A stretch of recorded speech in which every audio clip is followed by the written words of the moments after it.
반갑습니다. NSG 성경 아카데미에 나오신 성도님들을 환영하고 축복합니다.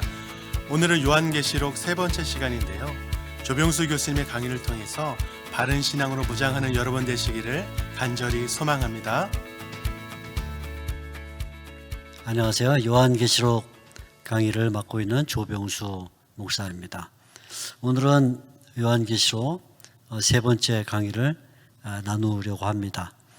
여러분, 지난 시간에 우리가 인에 대한 이야기를 드렸는데, 인에 대한 이야기의 결론은 비록 세상에 사는 신자들이 종교적으로 또 정치적으로 경제적으로 다양한 박해와 핍박을 받지만 하나님께서 성도들을 보호하신다 하는 이런 내용으로 결론을 내렸습니다.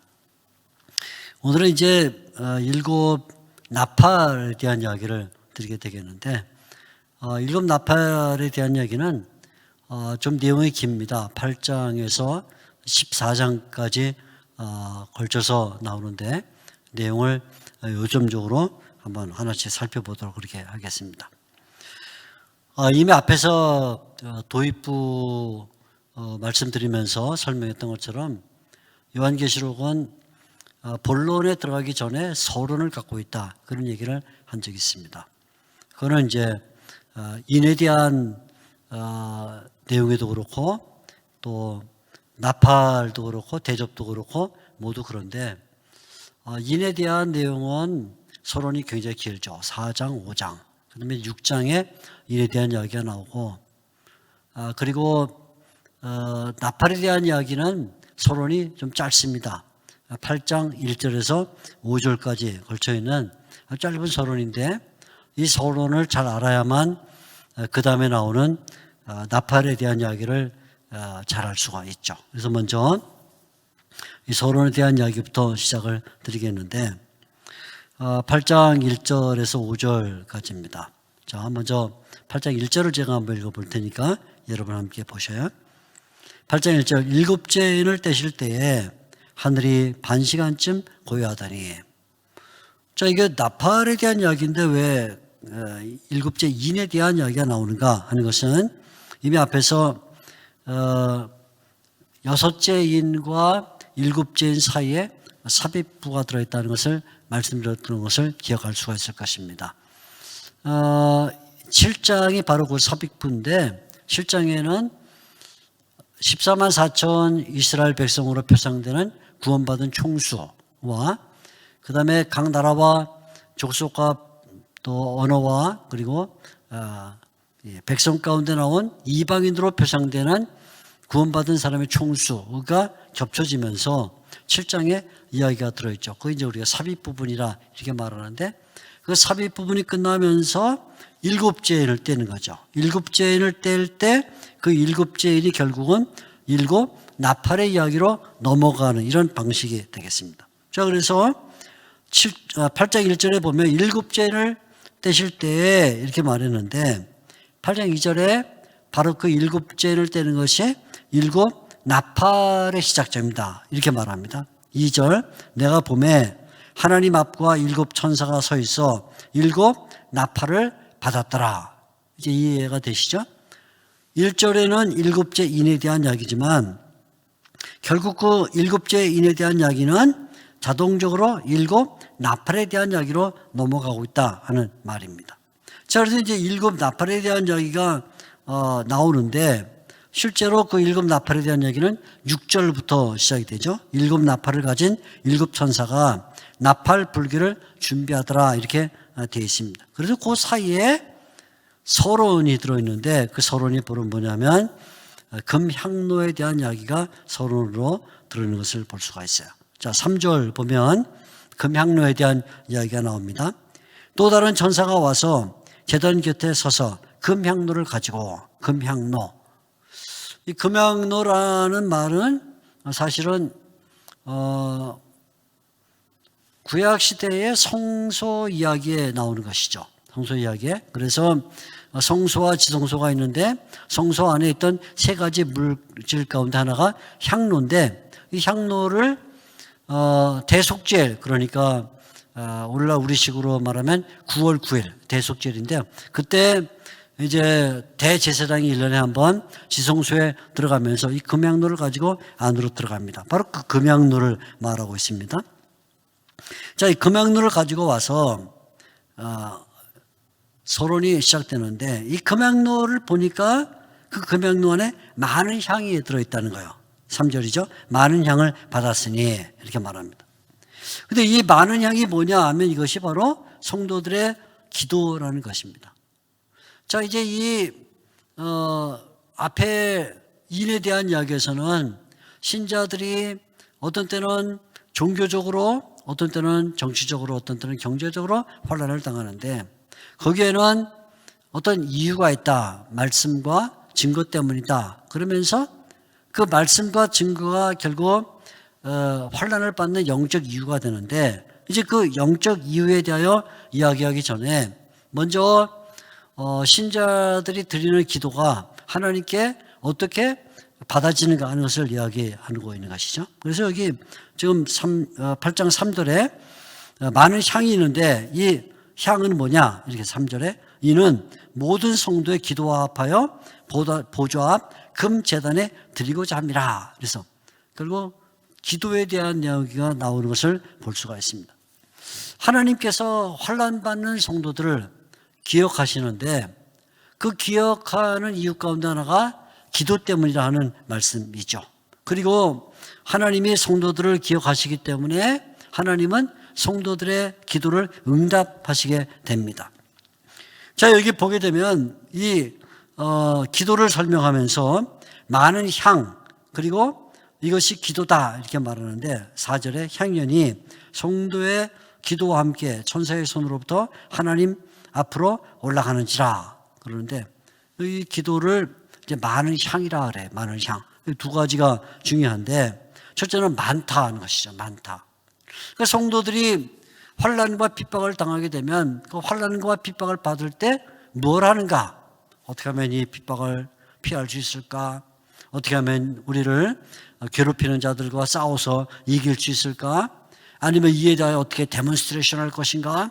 뭐 피켓 들고 나가서 싸울 것인가? 그런 궁리라는 것이 아니고, 환난이 깊어지고 핍박이 심해질수록 하나님의 성도들은 더 많이 기도한다는 거예요. 더 많이 기도한다. 그래서 환난 중에 성도들의 모습은 기도하는 모습이고, 환난이 강해질수록 성도들은 기도를 많이 한다. 그래서 환난이 크면 클수록 성도들은 더 많이 기도한다는 것을 보여주고 있는 장면이죠. 그래서 많은 향이란 말은 기도가 많다.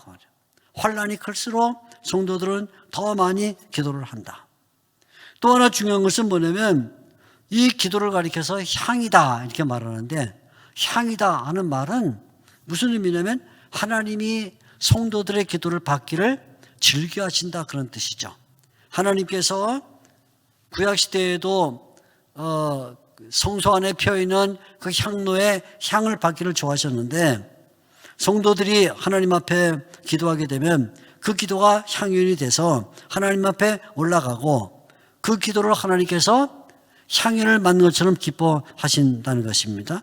그래서 4절 보게 되면 향연이 성도의 기도와 함께 천사의 손으로부터 하나님 앞으로 올라간다. 그럼 하나님 앞으로 올라간다는 말은 하나님이 받기 좋아하신다. 기도를 하나님이 받기를 좋아하신다. 환난당하는 성도에게 하나님이 받기를 좋아하시는 것은 기도라는 말이죠. 그러니까 여기에 나오는 이제 앞으로 이제 환난에 대한 여러 가지 내용들이 다시 반복되면서 정치적, 경제적, 종교적 환난의 그 배경이 무엇인가 하는 것을 이제 영적 사탄의 그 계계와 또 사탄의 수법과 또 그런 말미암아 영적 전쟁들을 말하게 될 터인데, 그런 모든 영적 전쟁 앞에서 성도들이 해야 될 가장 중요한 일은 무엇이냐면 기도다 이렇게 말을 해주고 있어요. 그 기도를 받으신 하나님께서 그 기도를 담아 올라왔던 향로에 기도를 받으신 다음에, 향로가 비었겠죠? 그 향로에 하나님의 진노의 불이 담겨진다는 거예요. 자, 그래서 5절에 보게 되면 이렇게 말합니다. 천사가 향로를 가지고 제단에 불을 담아다가, 무슨 얘기냐면 땅에 성도들이 기도한 그 기도를 담고 있던 향로가 하나님 앞에 드려지고 나면 그 빈 향로에는 제단에 불을 담아다가 어떻게 해요? 땅에 쏟는다. 5절에 땅에 쏟는다. 이렇게 말하죠. 그리고 결국은 향로는 하나인데 이 향로가 하나님 앞으로 올라갈 때는 성도가 하나님께 드리는 기도의 향로가 되고, 이 향로가 땅에 쏟아질 때는 하나님의 진노의 향로가 된다. 그러니까 향로 하나인데 하나의 향로가 두 가지 정도로 사용되는 거죠. 기도의 향로로, 어떤 때는 심판의 향로로 사용된다. 이렇게 말합니다. 이 심판이, 이 진노가 얼마나 크고 무서운 것인가 하는 걸 보여주기 위해서 거기 하나의 장치가 나오는데, 그게 뭐냐면 5절 끝에 우레와 음성과 번개와 지진이 나더라 이렇게 말하면서 결국은 하나님의 이 심판은 얼마나 엄중한 것인가 하는 것을 이런 장치로 말하는 거죠. 우레, 음성, 번개, 지진이 나더라. 그래서 이 두려움이 그냥 잠깐 지나가는 두려움이 아니라 이것은 하나님으로부터 내려오는 신적 두려움이다. 이렇게 말해 줌으로써 결국 하나님의 그 진노가 얼마나 큰가를 보여주고 있어요. 자, 이것이 바로 성도들이 환난 가운데 살면서도 받는 위로죠. 두 가지 위로죠. 하나는 기도할 수 있다. 기도할 수 있다. 첫째로. 두 번째는 하나님은 반드시 심판하신다 하는 이 두 가지 위로를 받을 수가 있다는 것입니다. 이런 그 서론, 이런 전제하에 이제 일곱 나팔에 대한 이야기가 하나씩 나타나게 됩니다. 8장 6절부터 일곱 나팔 이야기가 14장 20절까지 긴 내용을 갖고 있는데 어떻게 진행되는가 살펴보도록 하겠습니다. 8장 6절은 이제 나팔의 준비가 되죠. 6절, 8장 6절. 일곱 나팔을 가진 일곱 천사가 나팔 불기를 준비하더라. 나팔 불 준비해. 그리고 드디어 7절에 첫째 천사가 나팔을 붑니다. 첫째 천사. 8절 둘째 천사. 10절 셋째 천사. 그 다음에 12절 넷째 천사. 자, 이미 앞에서 말씀드렸던 것처럼 이 4.3 구조가 굉장히 중요하기 때문에 이 4.3 구조를 놓치면 안 되죠. 먼저 나팔 부는 네 천사가 등장을 하고 그 다음에 이제 다른 세 천사가 그 다음에 등장하게 될 터인데, 먼저 네 천사의 재앙은 지상에 주어지는 물리적 성격을 갖고 있는 그런 재앙입니다. 지상의 물리적 성격을 가지고 있다. 그러니까 결국 나중 세 나팔은 영적 성격을 갖고 있다 이렇게 알 수 있겠죠. 앞에 네 나팔은 지상적이면서 물리적 성격을 갖고 있다면 나중 세 나팔은 영적 능력을 갖고 있다 이렇게 볼 수 있는데, 이 네 나팔의 장면을 잘 보게 되면 이 네 나팔에 나오는 이 재앙이 구약시대에 출애굽기에 있었던 열재앙과 비슷한 그런 내용을 갖고 있는 것을 발견하게 됩니다. 먼저 8장 7절을 보면 이런 말이 있죠. 8장 7절 우박과 불이 나왔다. 우박과 불이 나왔다. 이것은 출애굽기 9장 24절에 있던 그 재앙과 비슷하죠. 8장 8절에 보게 되면 바다가 피로 변했다. 이것은 출애굽기 7장 19절에 나오는 것과 비슷하고, 그 다음에 어두워졌다. 어두워졌다는 말은 이것은 출애굽기 10장 21절과 비슷하고 8장 10절에 나오는 말입니다. 넷째 천사 때 어두워졌다. 그 다음에 이제 9장 3절 다음 장이지만 메뚜기 황충이 올라왔다는 것은 출애굽기 10장 12절과 비슷해서 결국 여기 나오는 이 네 나팔의 그 재앙이 구약시대에 있던 출애굽기의 열재앙과 비슷하다는 것을 볼 수 있죠. 그러니까 이 재앙의 중요한 목적은 성도들을 핍박하는 자들에 대한 재앙입니다. 구약의 출애굽기의 재앙은 애굽 사람들에게만 제한이 됐죠. 애굽 사람들. 왜? 이스라엘 백성들을 핍박하는 자들이었기 때문에. 마찬가지로 여기 나오는 네 나팔의 재앙도 제한이 있어요. 누구에게? 이마에 하나님의 일을 맞지 않은 사람들에게만 주어진다. 그래서 9장 4절에 보게 되면 결국 하나님의 백성이 아닌 자들에게 이 재앙이 주어진다 이렇게 말해서 출애굽기에는 애굽 사람들에게 재앙이 제한됐다면 이번에는 하나님의 백성이 아닌 자들에게 재앙이 제한된다 이렇게 얘기를 해주고 있습니다. 이 재앙은 도대체 왜 오는 것일까요? 하나님이 그냥 인류를 멸망시키기 위해서 오는 것일까요? 아닙니다. 사실은 이 재앙은 사람들이 하나님께로 돌아오는 것, 그래서 회개하고 하나님께 돌아오는 것, 그걸 바라기 위함입니다. 그래서 이제 9장 20절 21절 한번 보시면 9장 20절 21절 제가 읽어드릴게요. 이 재앙에 죽지 않고 남은 사람들은 손으로 행한 일을 회개하지 아니하고, 회개하지 않는다는 것. 그러니까 하나님이 이런 그 재앙을 주는 까닭은 사실은 회개를 불러일으키기 위한 것인데 결국 이들이 회개하지 않는다. 하나님께서 재앙을 주셔서 이들이 돌아오기를 바라지만 돌아오지 않는다 이렇게 말을 해주고 있는 것이죠. 자, 먼저 이런 내용을 가지고 처음 네 나팔이 어떤 성격으로 진행되는가 하는 것을 보겠습니다. 이 첫 네 나팔은 대상이 땅과 바다와 강과 일월 성진에게 주어지는데 먼저 7절입니다. 첫째 천사가 나팔을 부니 피 섞인 우박과 불이 나와서 땅에 쏟아져. 땅이죠. 첫째 땅. 8절 둘째 천사가 나팔을 부니 불 부는 큰 산과 같은 것이 바다에 던져지며 바다가 나옵니다. 이렇게. 그다음에 셋째 10절 셋째 천사가 나팔을 부니 횃불같이 타는 큰 별이 하늘에서 떨어져 강들의 3분의 1, 그래서 강과 물샘에 떨어지게 됩니다. 그 다음에 12절 넷째 천사가 부니 해, 달, 별이 타격을 받죠. 그러니까 결국 처음 네 가지 나팔은 땅과 바다와 강 또는 물샘 그리고 하늘에 있는 일월 성진들에게 주어지는 것인데 이것은 결국 하나님의 백성을 괴롭히는 이런 행악자들, 핍박자들에 대하여 어떤 심판이 주어질까 하는 것을 보여주고 있는 내용입니다. 그러나 사실은 이 네 가지 나팔, 땅과 바다와 강과 일월 성진에 행해지는 심판보다 더 중요한 것은 그 다음에 세 가지 나팔이 불 때 나타나는 심판이 더 무서운 심판이죠. 그래서 바로 그 장면을 설명하는 것이 8장 13절인데 하늘에 독수리가 한 마리 날아가요. 공중에 날아가는 독수리가 있는데 이 독수리가 큰 소리로 말합니다. 땅에 사는 자들에게 첫째 화, 또 화, 세 번째 화가 있으리라. 그러면서 이 독수리가 화라고 말할 때 왜 화냐면 아직도 세 천사가 불 나팔이 남아있기 때문이다. 이렇게 말하면서 결국 이제 나머지 세 나팔에 대한 이야기로 넘어가죠. 그것이 바로 9장으로 넘어가는 것이 됩니다. 자, 이 내용이 이제 앞에 나오는 네 나팔보다 훨씬 더 드라마틱한 그런 내용을 가지면서 하나님의 심판의 모습을 보여주는데 먼저 다섯째 천사입니다. 다섯 번째 나팔인데 다섯 번째 나팔은 결국은 첫 번째 화죠. 화 세 가지 가운데 첫 번째 화가 되는데 이렇게 됩니다. 나팔과 함께 시작이 돼요. 자, 어떻게 시작이 될까요?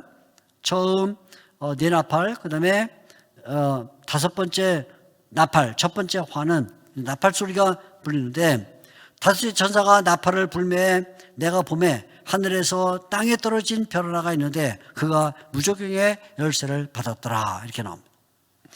자, 여기 나오는 하늘에서 떨어진 별, 이거는 뭐냐면 패배한 사탄의 모습을 가리켜요. 누가복음 10장 18절에 보게 되면 우리 주님께서 말씀하시기를 내가 사탄이 하늘에서 떨어진 것을 봤다 이렇게 말씀하시는데 본래 사탄이 하늘을 장악하려고 했지만 결국은 하나님의 심판을 받아 땅으로 떨어지죠. 패배한 사탄의 모습입니다. 그런데 이 사탄에게 무저경의 열쇠가 주어진다는 거야. 무저경의 열쇠. 그래서 9장 1절에 보면 그가 무저경의 열쇠를 받았더라. 이제 우리말 성경은 이제 받았더라 이렇게 번역했지만 정확하게 번역하면 그에게 무저경의 열쇠가 주어졌어요. 그러니까 이 무저경의 열쇠를 하늘에 떨어진 이 별이 받았다는 말은 이것은 자기가 힘을 써서 하나님에게서 뺏었다 그런 말이 아니죠. 하나님께서 강제로 하나님의 오른손을 비틀어서 뺏은 것이 아니라 주어졌다는 말은 이건 이제 보통 신적 수동태라 이렇게 말하는데 하나님의 허락 가운데 하나님의 허락으로 사탄에게 이 열쇠가 주어지게 됐다는 것이에요. 그래서 무적용의 열쇠를 받았다. 근데 이것은 사탄이 자기의 능력으로 가진 게 아니라 하나님이 허락한 범위 내에서 잠시 동안 맡겨졌다 그런 말인데 본래 이 열쇠의 주인은 누구냐면 사실은 예수님이에요. 예수님이 열쇠의 주인이에요. 그래서 요한계시록 1장 19절에 우리가 인자의 모습을 설명할 때 본 적이 있는데 뭐죠? 예수님이 음부 열쇠를 갖고 있다 이렇게 말했어요. 그런데 하나님께서 사탄을 이용해서 사람들을 심판하기 위해 잠깐 동안 이 음부의 열쇠를 무적의 열쇠를 맡기고 있는 것이죠. 그러나 결국 때가 되면 사탄은 이 열쇠를 빼앗기게 될 거예요. 그리고 열쇠가 누구에게 주어지냐? 하나님의 천사에게 주어지게 되죠. 그리고 사탄은 자기가 맡았던 무적용의 열쇠, 그 무적용에 빠지고 말아요. 그래서 요한계시록 20장 1절과 3절을 보게 되면 결국 이 사탄이 무적용에 던지게 되게 될 것이다. 굉장한 어떤 모순이 일어나고 있죠. 하늘에서 떨어진 별이니 사탄이 무적용의 열쇠를 갖고 있었는데 그래서 사람들을 무적용 속으로 집어넣는 일을 했는데 나중에 보니까 자기가 이 무적용 속으로 빠지고 말더라 이런 말이죠. 얼마나 모순적인 얘기예요. 자기 권세에 자기가 빠졌다는 게 뭐냐면 사탄이다 그런 말이죠. 사탄은 그만큼 결국 멸망받을 존재다는 것을 요한계시록이 우리에게 알려주고 있습니다. 바로 이 무적행으로부터 뭔가 올라오는 게 있어요. 2절입니다. 그가 무적행을 여니 그 구멍에서 큰 화덕에 연기 같은 연기가 올라온다. 연기가 올라와서 해와 공기가 그 구멍에 연기로 말미암아 어두워지더라. 연기가 올라온다는 말은 이 사탄이 악한 사상을 가지고 세상에 퍼뜨려서 진리를 흐트러뜨린다 하는 걸 보여줘. 결국은 사탄의 목적은 뭐냐면 하나님의 진리를 어지럽게 만들고 하나님의 진리를 혼돈 가운데 빠뜨려서 사람들이 그 진리를 받아들이지 못하게 하는 것인데 먼저 연기가 올라오죠. 그 다음에 또 하나는 이 무적응에서부터 또 한 가지가 올라오는데 그게 뭐냐면 황충이 올라온다는 거예요. 3절 또 황충이 연기 가운데로부터 땅 위에 나오매. 황충은 이제 메뚜기인데 메뚜기 우리나라에서 벼농사를 지을 때 그 날아다니는 메뚜기 그런 메뚜기가 아니에요. 이 특별히 근동 지역에 있는 메뚜기는 정말 철가부리인 것처럼 나중에 이 메뚜기 모양이 설명이 되지만 7절에 보면 황충들의 모양은 여기 7절에 메뚜기의 모양은 전쟁을 위하여 준비한 말들 같고 완전히 정말 무시무시해. 그 머리에 금관 같은 관을 썼으며 얼굴은 사람의 얼굴 같고 여자의 머리털 같은 머리털이 있고 이빨은 사자 이빨 같은데 거기 보게 되면 9절에 철 호심교 같은 호심경이고 방패 앞에 철갑을 입었단 말이죠. 날개들의 소리는 병거와 많은 말들이 전쟁터에 달려 들어가는 소리 같고 이 근동의 그 메뚜기들은 우리나라의 메뚜기하고는 달라요. 정말 무시무시합니다. 지나가면서 나무 갉아먹고 풀 갉아먹고 심지어는 솥대가 있으면 솥대를 갉아먹고 지나가는 그런 메뚜기인데 한편에서는 연기가 올라오고 한편에서는 메뚜기가 올라오는데 이 메뚜기는 결국은 거짓 선지자의 무리를 상징하고 있어요. 거짓 선지자의 무리.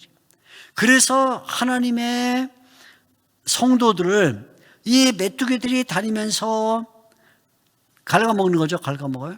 한편으로는 연기가 올라와서 성도들의 진리 사상을 흐리게 만들고 한편으로 메뚜기가 올라와서 성도들의 영혼을 갉아먹는 일을 하는데 굉장한 세력을 갖고 있습니다. 그래서 그 세력의 모습을 10절에 설명하기를 전갈과 같은 꼬리 갖고 있고 쏘는 살이 있어서 그 꼬리에 사람들을 해치는 권세가 있더라. 우리 메뚜기가 그냥 다니면서 재미삼아 노는 게 아니라 사람들을 잡아먹는 해를 끼친다. 그렇게 말하는데 결국은 악한 사상을 주입시켜서 연기가 사람들을 병들게 만들고 메뚜기가 드러나서 사람들을 멸망으로 이끌어간다. 그래서 이 연기와 그리고 메뚜기의 왕의 이름이 나오는데 그 왕의 이름이 뭐냐? 11절에 그 이름이 이렇게 나오죠. 11절 그들에게 왕이 있는데 무적행의 사자라. 히브리어로는 그 이름이 아바돈이요 헬라어로는 그 이름이 아볼론이더라. 자, 이렇게 말하. 이 둘 다 아바돈이라는 말이나 또는 아볼론이라는 말이나 둘 다 이거는 뭐냐면 멸망이라는 뜻이야. 멸망. 히브리어 아바돈 멸망, 헬라어 아볼론도 멸망이라는 뜻인데 그럼 왜 이렇게 두 가지 언어를 썼냐? 그러면 유대인들은 헬라어를 쓰거든요. 그러니까 헬라어를 쓰고 있는 히브리어를 쓰거든요. 히브리어를 쓰고 있는 유대인들도 알아듣도록 또 헬라어를 쓰고 있는 이방인들도 알아듣도록 그래서 결국은 하늘에서 떨어진 이 별 하나가 무적응의 문을 열게 되면 그때 연기가 올라오고 메뚜기가 올라와서 세상을 멸망의 길로 인도하는데 그 왕의 이름은 유대인도 알고 있다. 아볼루온 멸망. 이방인들도 알고 있다. 헬라어로 아볼루온 멸망. 그래서 결국은 멸망이다. 멸망이다. 멸망을 시키는 자입니다.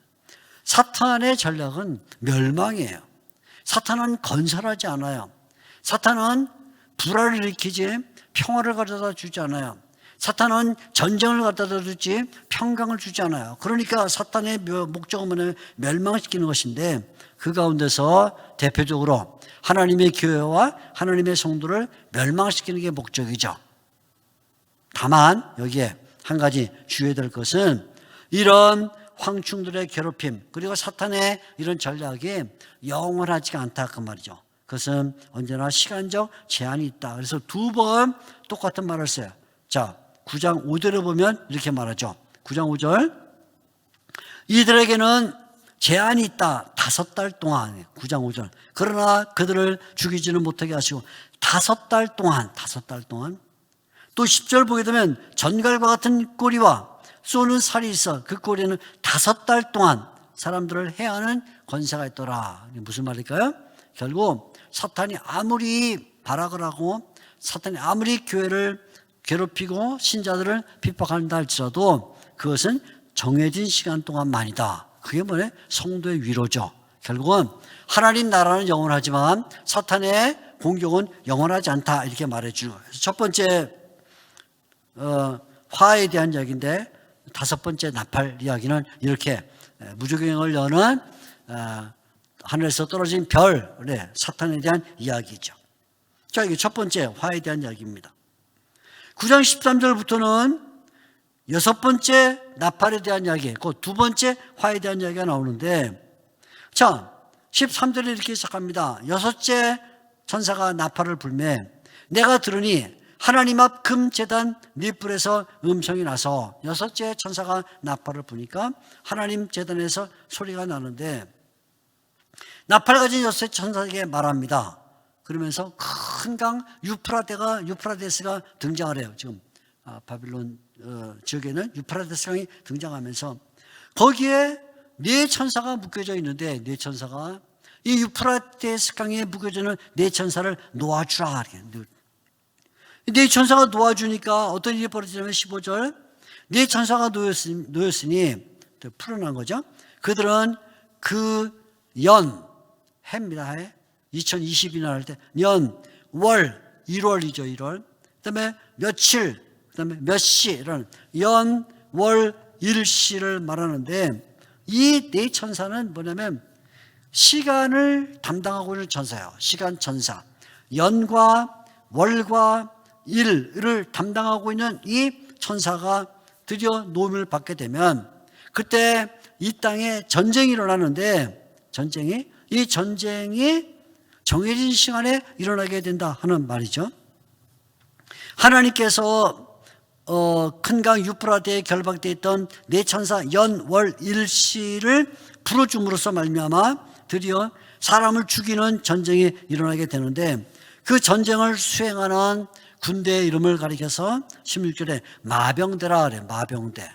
마병대라는 말은 이제 말을 탄 군대라는 뜻입니다. 말을 탄 군대. 그러니까 그냥 보병이 아니고 기병이다 그런 말이 되겠죠. 마병대, 기병대가 등장했는데 그 전쟁이 일어난 거예요. 그러나 이 전쟁을 시간을 누가 정하시냐면 그것은 하나님이 정하시죠. 하나님의 연, 월, 일시 천사를 통해서 하나님이 이끌어 가시는데, 이 전쟁을 수행하는 마병대에 대한 모습을 보니까 첫째, 수요가 나와요. 수요. 얼마나 많은 수요냐면 2만만이다. 2만만. 2만만이란 말은 뭐냐면 만 곱하기 만이다. 만 곱하기 만. 이게 이제 우리 시대에는 지금 억이라는 단어가 뭐 예를 들어 10만, 100만, 1000만, 억, 10억 이런 단어가, 그죠? 그러니까 만, 억 이런 단어가 우리는 뭐 워낙 이제 액수가 큰 이런 경제 시대를 살기 때문에 금방 뭐 10,000원짜리 뭐 1억 원 주고 뭐 집을 샀다 이런 말을 쓰지만, 옛날 이 사도 요한 당시는 사실은 숫자 가운데 큰 숫자가 뭐냐면 1000이에요. 1000. 1000 하면 굉장히 많은 거예요. 1000명? 1000명이 모일 때 세상에 엄청난 거예요. 그보다 더 생각할 수 있는 숫자가 뭐냐면 만이에요. 만까지가 사람이 셀 수 있는 숫자에 다예요. 그 다음에 숫자는 그 다음에 몰라요. 아까 우리가 지난 시간에 우리가 그 흰 옷을 입은 무리 7장에 보게 되면 사람이 셀 수 없는 허다한 큰 무리하고 말할 때 그것은 이제는 1000명을 넘어갔고 10,000명을 넘어가서 못 센다. 그렇게 많다 그 말이에요. 근데 여기 이제 만이 나오는데 만이란 말은 1에다가 공이 4개가 붙는 거죠. 0이. 그게 또 만이 또 있어서 만 곱하기 만. 그래서 얼마냐면 2억입니다. 2억. 그러니까 이 당시에 연, 월, 일시 천사가 풀려나면서 전쟁이 벌어지는데 그 전쟁을 수행하는 기병대의 수가 2억이다. 그러니까 이건 그 당시에 모든 인구를 합한 것보다도 많은 숫자인 거예요. 엄청난 숫자가 지금 등장을 한 것이죠. 엄청난 숫자가 등장을 했는데 전쟁이 일어났다 그 말이죠. 그런데 이 전쟁을 수행하는 이 자들의 환상을 보니까 보세요. 17절 이렇게 말합니다. 말들과 그의 탄 자들을 보니 불빛과 자줏빛과 유황빛 호심경이 있고 갑옷을 입었어요. 말들의 머리는 사자머리 같고 무시무시해요. 입에서는 불과 연기와 유황이 나오더라. 그러니까 이 전쟁이 그냥 보통 전쟁이 아니라 상당히 무서운 전쟁이 일어나는데, 하나님께서는 이런 일을 통해서 육적인 그리고 영적인 모든 분야에 하나님이 심판을 행하신다. 재앙을 내리신다는 것을 보여주는 거예요. 하나님의 교회를 핍박하고 하나님의 성도를 핍박하는 자들에 대하여 하나님께서 끊임없이 징벌을 내리시는데, 그런데 이 징벌이 모든 사람을 다 쓸어버리는 징벌이 아니라 그 중에 3분의 1만 해당된다. 18절 끝에 보면 사람 3분의 1이 죽임을 당하더라. 제한적으로 하나님이 심판을 행하시는데 그 까닭은 뭐냐면 이 사람들이, 남은 사람들이 심판을 보면서 회개하기를 기다리기 때문이죠. 아까 우리가 9장 20절을 읽었는데 회개하기를 기다리고 있다. 그러나 이 사람들은 회개하지 않아요. 자, 20절 말씀 보세요. 이 재앙에 죽지 않고 남은 사람들 3분의 2죠. 3분의 2는 손으로 행한 일을 회개하지 아니하고 회개하지 않아요. 하나님께서 이런 연, 월, 일시의 그 정해진 시간에 마병대를 통해 재앙을 벌이면, 그러면 죽임당한 사람 외에 남은 사람들이 그를 놓고 하나님을 두려워하면서 회개로 돌아와야 되는데 회개하지 않더라. 도리어 회개하지 않고 오히려 더 악을 행하는데, 그 악이 뭐냐? 10계명의 2계명을 해치는 악을 행하더라는 거예요. 어떻게 해요? 어떻게 하냐면 첫째는 하나님에 대한 계명을 어겨. 하나님에 대한 계명. 두 번째는 사람에 대한 계명을 어기더라. 그래서 10계명의 2 기본 개념이 하나님에 대한 계명과 그리고 사람에 대한 계명이죠. 하나님을 섬겨라. 그죠? 하나님 외에는 다른 신을 두지 말라. 또 이웃을 사랑해라. 살인하지 말고 거짓말하지 말고 부부를, 이런 내용인데, 하나님에 대한 계명과 사람에 대한 2계명을 계속 범하는데 20절 말씀이죠. 회개하는 대신에 20절 이 재앙에 죽지 않고 남은 사람들은 손으로 행한 일을 회개하지 아니하고 도리어 보세요. 여러 귀신과 또는 보거나 듣거나 다니거나 하지 못하는 금은 동과 목소리를 만든 우상에게 절하고, 이렇게 재앙이 오게 되면 우리가 하나님을 섬기지 않았기 때문이라고는 우상과 귀신을 버려야 되는데 도리어 귀신을 섬기고 우상에게 절하더라. 하나님에 대한 배신행위가 계속 짙어지더라 그 말이죠. 짙어져요.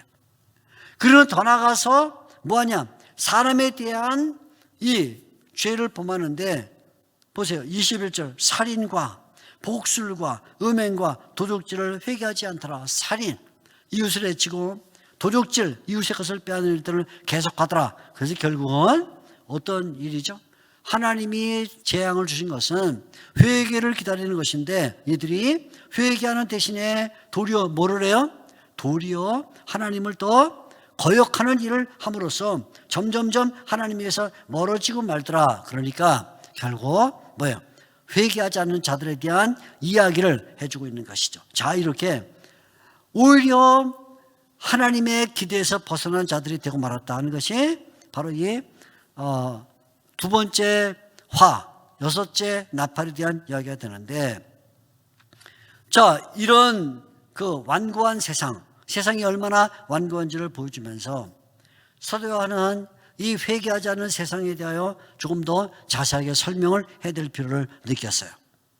자, 이제 이 세상이 왜 회개하지 않는가? 이제 영적 이유가 있죠. 사탄의 사주를 받기 때문인데, 이 세상이 왜 회개하지 않는가 하는 것을 말하기 전에 한 가지 이야기를 더 해야 될 필요를 느꼈습니다. 그 뭐냐면 도대체 성도가 왜 세상에서 환난을 당하는가 하는 걸 다시 한번 얘기를 해줘야 될 필요를 느꼈죠. 그래서 10장 1절부터 11절을 보게 되면 성도들이 환난을 받는 그 이유를 설명을 하게 됩니다. 자, 성도들이 왜 환난을 당하는가? 여섯 번째 나팔 내용 속에 우리가 계속 들어와 있는데 10장 1절 보면 이렇게 말합니다. 내가 또 보니 힘센 다른 천사가 구름을 입고 하늘에서 내려오는데 그 머리 위에 무지개가 있고 그 얼굴은 해 같고 그 발은 불기둥 같으며 이렇게 나옵니다. 다시 요한이 놀라운 환상을 하나 보고 있어요.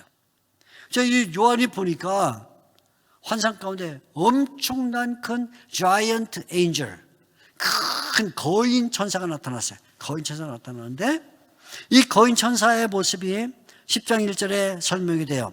어떻게 되냐면 천사가 하늘에서 내려오는데, 하늘에서 내려와요. 마치 큰 천사가 내려오는데 이 천사가 입고 있는 옷이 뭐냐면 구름이에요. 구름을 입고 있더라. 그러니까 구름보다 더 큰 거죠. 구름을 옷으로 입고 있더라. 구름.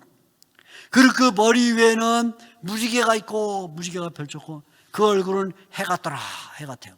그리고 그 발은 불기둥과 같더라. 자, 한번 여러분 머릿속에 상상을 해보시기 바랍니다. Giant angel, 엄청난 큰 천사가 내려오는데, 하늘에 내려오는데 옷이 구름이에요. 구름 날개죠. 구름 날개를 갖고 있고 그 얼굴은 구름을 뚫고 위에 있는데 해처럼 빛나고 그 위에는 뭐예요? 무지개가 펼쳐 있더라.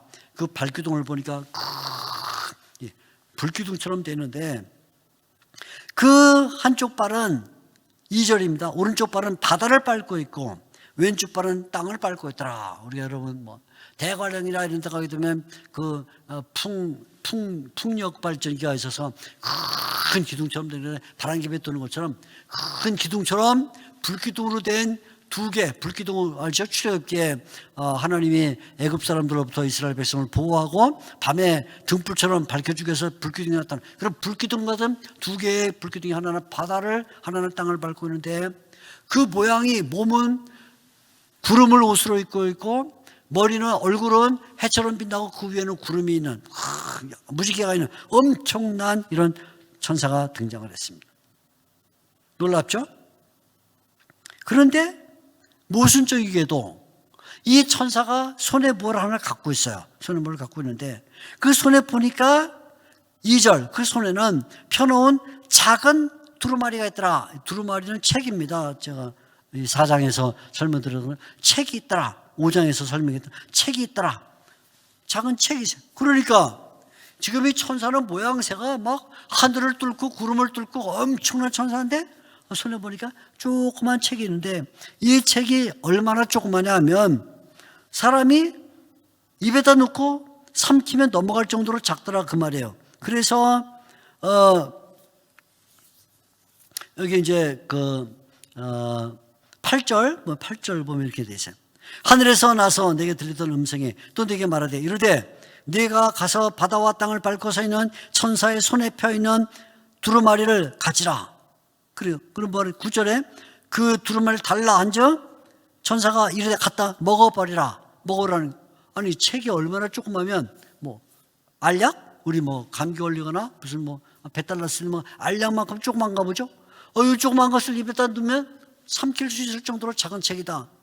얼마나 모순적이에요. 천사의 모양은 구름을 통과해서 해처럼 빛나는 얼굴을 갖고 있는 큰 천사인데 손에 보니까 알약 같은 조그만 책이 들어있더라. 그걸 먹어도 될 정도로, 먹으면 목을 통해서 배에 들어갈 정도로 작은 책을 갖고 있다. 모순적인데, 자, 지금 이 내용을 갖고 뭐를 얘기하고 싶은가 하면, 이렇게 천사의 손에 들려져 있는 이 책은 어떤 성격이냐면, 이 책은 결국 먹게 되면 먹을 때 입에는 달아요. 입에는 달아요. 근데 먹고 나면 그때부터는 배에는 쓰더라. 그래. 먹으면 단데 배에는 쓰더라. 그래서 9절을 보게 되면 내 배에는 쓰나 내 입에는 꿀같이 달리라. 10절에 반복해 말하죠. 내 입에는 꿀같이 달지만 먹으면 내 배에서 쓰게 되더라. 그래서 무슨 얘기냐면 이 천사가 갖고 있는 것은 복음인데, 복음, 하나님의 말씀인데, 하나님의 말씀을 우리가 먹으면 꿀처럼 달아요. 시판에 하나님의 말씀은 꿀성보다 더 답니다. 꿀처럼 단데, 그러나 이 복음을 받고 나면 그 다음부터는 뭐가 오냐면 고난이 와요. 고난이 옵니다. 그래서 쓰라린 고난이 온다. 그래서 배에 쓰라리다. 복음은 달고 영광스럽지만 그 복음을 받은 자들에게는 고난이 와서 쓰라린 고난이 찾아오게 된다. 그 말이죠. 그러니까 왜 도대체 신자들이 고난을 받냐면, 앞에서도 말씀드렸던 것처럼 하나님의 말씀과 예수님에 대한 증거 때문에 고난을 받는데, 마치 요한이 하나님의 말씀과 또 예수님의 증거를 위해서 밤모섬에 유배됐던 것처럼 그렇게 고난을 받게 된다. 그 말이죠.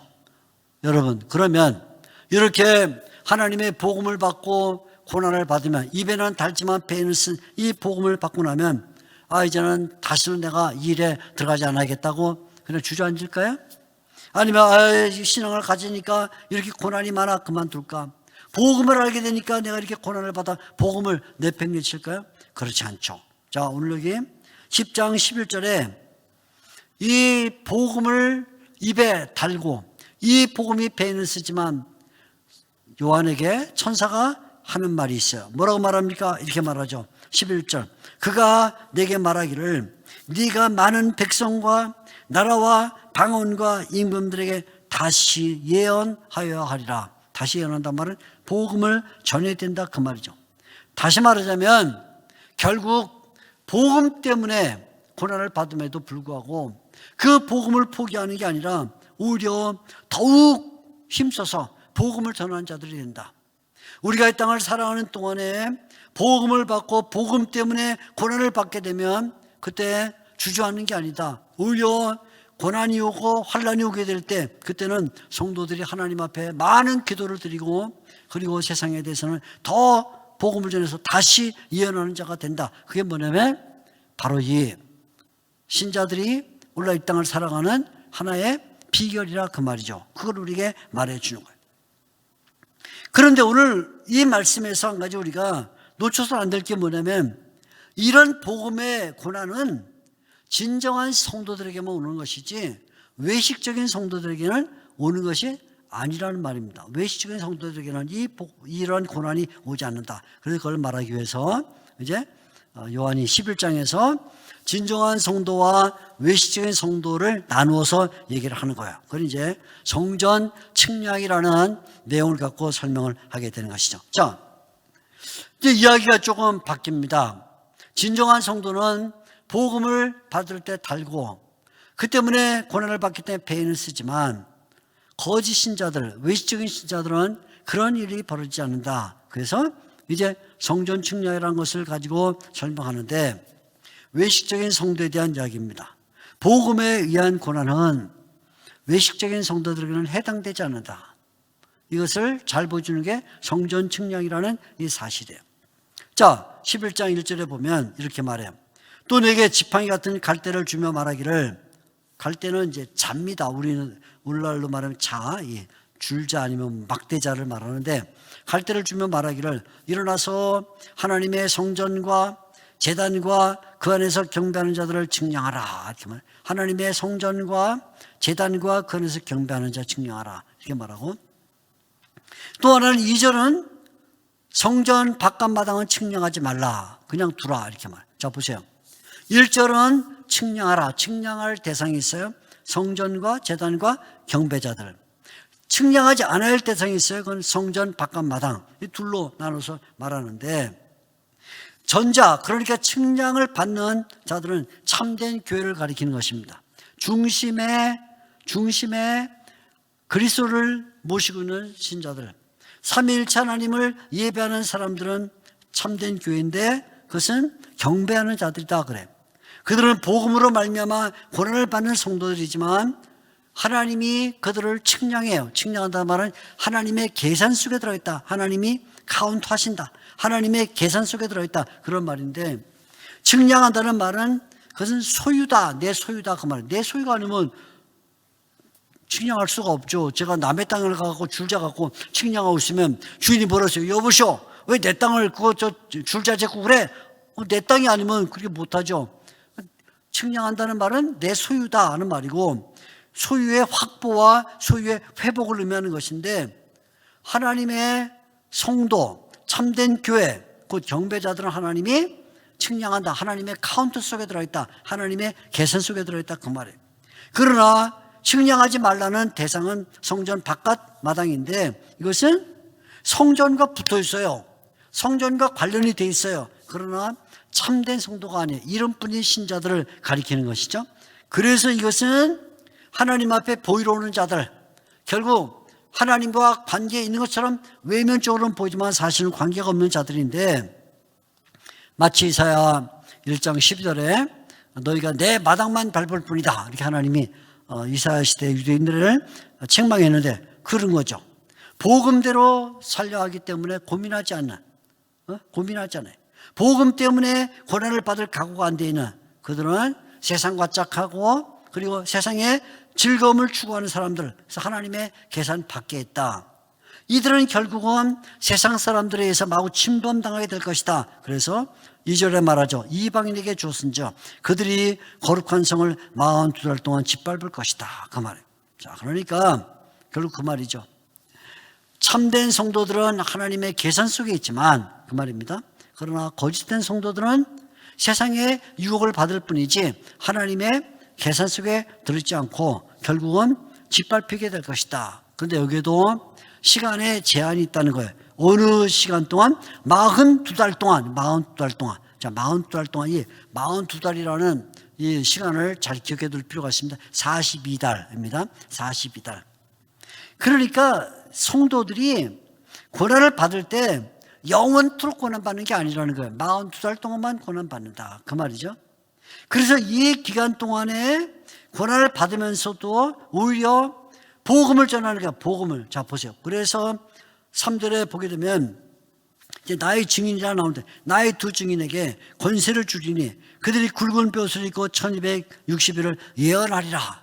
고난당하고 있는 동안에 하나님의 교회는 뭐냐면 오히려 예언한다. 복음을 전하는 일을 한다. 그 말이죠. 그래서 사도 요한은 이제 참된 교회가 누구냐 하는 것을 두 증인이라는 용어를 가지고 설명을 하게 된 것이죠. 그래서 3절부터 11장 3절부터 14절까지 두 증인에 대한 얘기가 나오는데, 하나님의 교회, 참된 교회를 두 증인이라는 비유로 설명을 합니다.